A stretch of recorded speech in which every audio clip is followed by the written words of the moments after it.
안녕하세요. 식품 냠냠아빠입니다. 네, 저희는 서울대학교 식품영양학과의 정시 전형으로 합격한 학생들인데요. 오늘은 저희 세 사람이 서울대학교에 어떻게 입학했는지 그 과정이랑 그 정시를 준비하는 과정에서 어떤 일이 있었는지 한번 이야기를 해보려고 합니다. 자, 그럼 시작해볼까요? 정시 전형에 대해서 설명해 주시겠어요? 2022학년도 수능에서 나군으로 현재 모집하고 있고요. 교차 지원 안 되고 과탐 2과목 불려야 됩니다. 자세한 요건은 다음과 같습니다.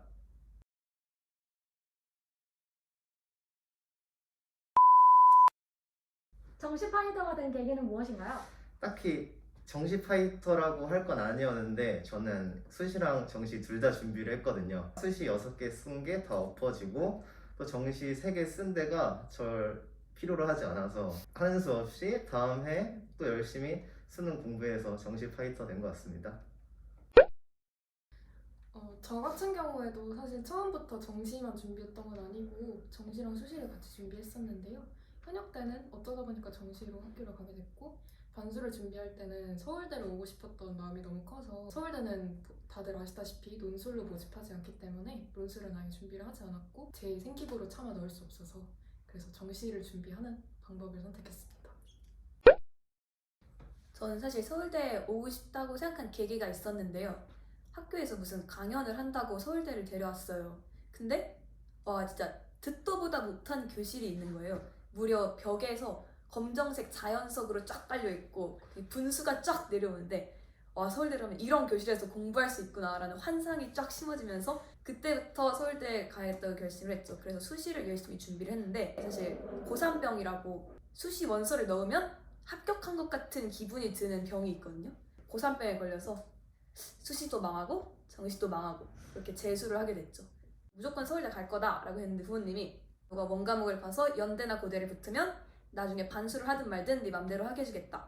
그래서 이제 눈물을 머금고 수능을 봐서 연대를 붙은 다음에 아 나는 서울대 가야지 하고서 반수를 했어요. 하지만 지금 수시를 떨어지고 재수 때 또 넣어서 또 떨어지고 한 3번 늦는 건 이제 3번부터가 뇌절이거든요. 3번째는 정시만 열심히 준비해서 겨우 붙었습니다. 수시랑 정시? 나 게슈탈트 붕괴였어 방금. 정시를 안 하는 거를? 어떻게 공부하셨나요? 저는 이제 현역 때는 그냥 인강 듣고 그냥 수업 듣고 선생님들한테 질문을 굉장히 많이 하면서 공부를 했어요. 재수 때는 처음에는 방학 때부터 일찍 기숙학원에 들어가려고 했는데 가겠다고 이제 딱 등록을 하고 다음날 3cm 두께의 문제집이 배송이 된 거예요. 저희 집에. 입소 전까지 숙제로 해와야 되는 수학 문제집이라는 거예요. 2초 정도 생각하다가 사실 2개의 학원 중에 고민 중이었거든요. 그냥 재수종합반이랑 기숙학원. 그래서 2초 정도 고민하다가 그냥 재종을 다니자 해가지고 쉬다가 큰 재종반에 들어갔습니다. 저 같은 경우는 현역 때는 흔히들 대치키드라고 이야기를 많이 하죠. 대치동에 정말 상주하다시피 학원을 정말 많이 다녔었고요. 보통 단과 학원들 중심으로 많이 다녔던 것 같아요. 재수를 할 때는 아무래도 조금 비용적으로 부담이 많이 돼서 저는 그 전 수능 성적을 가지고 장학금을 최대한 많이 받으면서 다닐 수 있는 학원을 알아봤어요. 동네에 있는 재종반에서 전액 장학금을 받고 급식비만 내고 다닐 수 있는 성적이 돼서 그냥 거기를 들어갔습니다.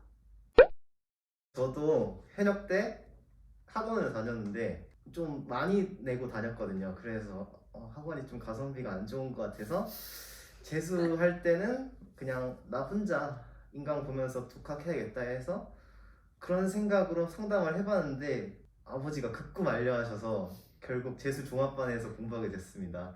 최고로 잘한 선택이었다고 보는 게 누가 안 보면은 자습을 안 하는 그런 것 같아서 이렇게 철저하게 관리해주는 시스템이 네, 저한테 좋았던 것 같습니다. 어떤 마음가짐으로 공부하셨나요? 저는 사실 전작대가 있는데 전작대에서 반수를 결심하게 된 결정적인 계기가 학교를 다니긴 했는데 안 갔어요. 학교를 나중에 성적을 딱 받았는데 성적표에 F가 3개 있고 학사 경고를 받은 성적이었거든요. 전액 장학금을 받는 조건으로 들어갔던 건데 다음 학기에 당장 장학금이 잘리게 생긴 거예요. 부모님한테 차마 알릴 수가 없어서 내가 다음 학기를 안 다녀야겠다라는 생각을 했어요. 안 기적의 다닐 수 있는 결론이네요. 방법은 단수를 하는 것밖에 없는 거예요. 단수 학원에 딱 들어가서 그 자습실 앞에 벽이 있거든요. 거기다가 학사의 경고장을 붙여놨어요. 이거를 망치면은 진짜 큰일이 난다. 부모님도 알게 되고 돈은 2배고 거의 배수의 진을 치고 공부를 한 거죠. 단수를 실패를 하면 죽는다. 도망친 곳에 낙원이 있었네요. 네, 여기가 낙원인지는 모르겠는데 아무튼 여기에 왔습니다.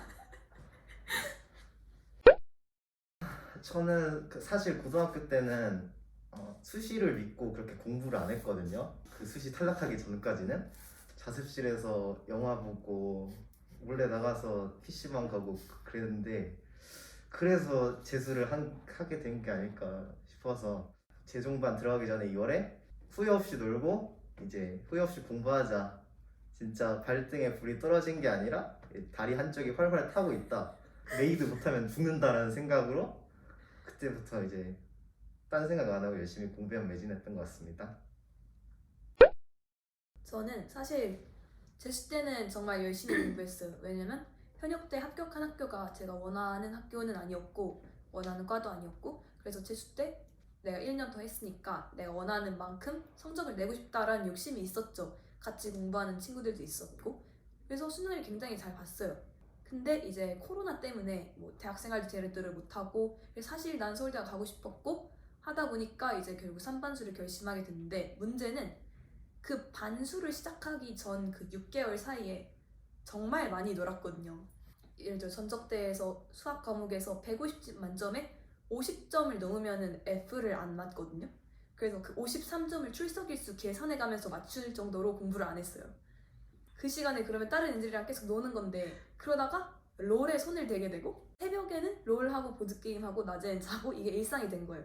그러다가 반수를 시작하니까 공부가 될 리가 없죠. 낮에는 자습하고 저녁에는 학원 가고 새벽에는 놀고, 새벽에 놀았으니까 아침에 졸리고, 이 루틴을 계속 반복하는데 9월, 10월쯤 되니까 이제 그런 생각이 들어요.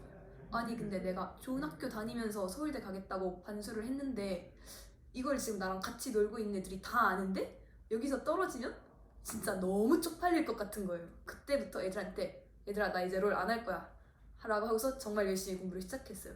물론 이제 수능 전에 못 참고 부계정으로 몰래 롤을 돌리긴 시작했지만 표면적으로는 그때부터 정말 열심히 공부를 해서 수능까지 달렸던 것 같습니다. 하루 공부의 루틴이라던가 아니면은 뭐 수능 수험 생활 동안 뭐 정해놓은 게 있는지. 사실 고등학교 때는 루틴이란 게 없었거든요. 그냥 학교 갔다가 학원 가서 수업 듣고 집에 와서 자고, 자습은 별로 안 했거든요.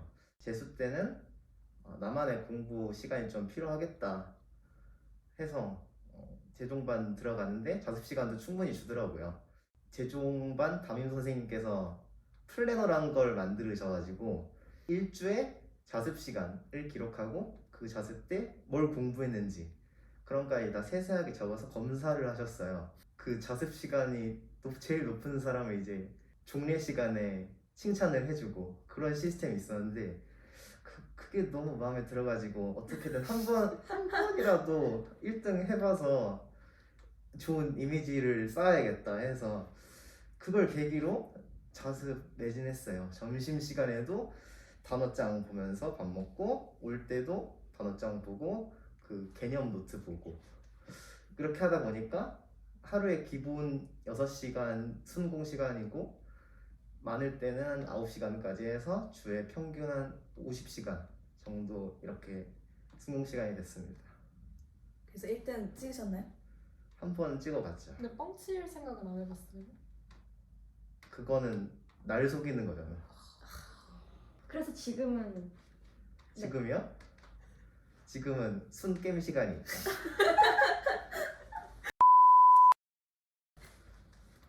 하루에 로아 몇 시간 하세요?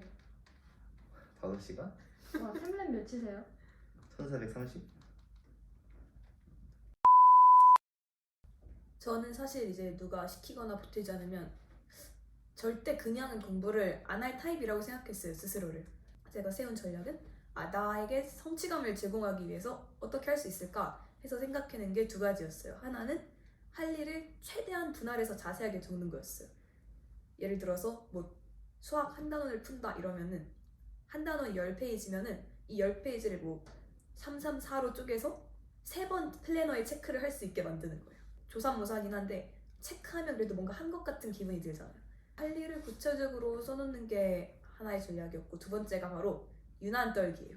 사실 학원 끝나고 1시간까지는 아니라 한 30분 더 공부한다고 그렇게 막 크게 다르진 않거든요. 차라리 뭐 낮에 조금 더 집중해서 공부하는 게 낫지. 근데 괜히 이제 수업 끝나고 남아서 공부하면 왠지 열심히 한 것 같은 기분.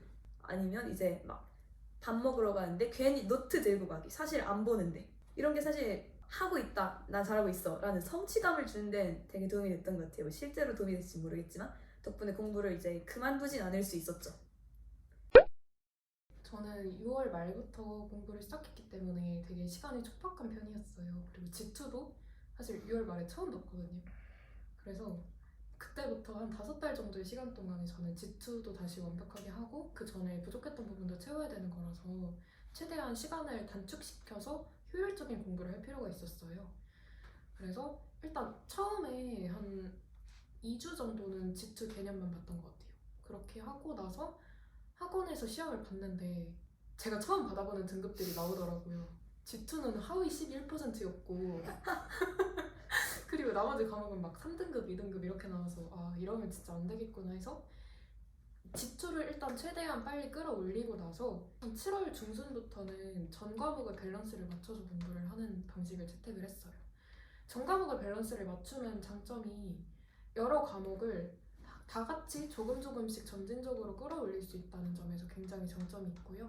수능이라 시험은 지구력을 가져가야 되는 시험이기 때문에 한 과목만 오래 파는 거는 진짜 이 과목은 정말 시급하다 할 때만 그렇게 공부를 하고 안 그러면은 여러 과목을 계속 같이 가져가는 게 맞다고 생각을 했어요. 그래서 그렇게 하는 공부를 한 9평 전까지 했고요. 9평 이후부터는 원래 하던 공부 루틴에다가 이제 모의고사를 추가를 해서 저 같은 경우는 정말 양치기를 했거든요. 그래서 모의고사를 거의 하루에 풀 모의고사를 보는 거를 한 격일로 했었고 그 사이사이에는 그냥 하프 모의고사 정도로 계속 봤던 것 같아요. 그래서 나중에 모의고사를 정말 많이 봤던 기억이 남네요. 그래서 나중에 이제 순공 시간을 확인해 보니까요. 수업 시간을 제외하고 나머지 한 6시간에서 많을 때는 8시간에서 10시간 정도까지 순수 공부 시간을 가져갔던 것 같습니다.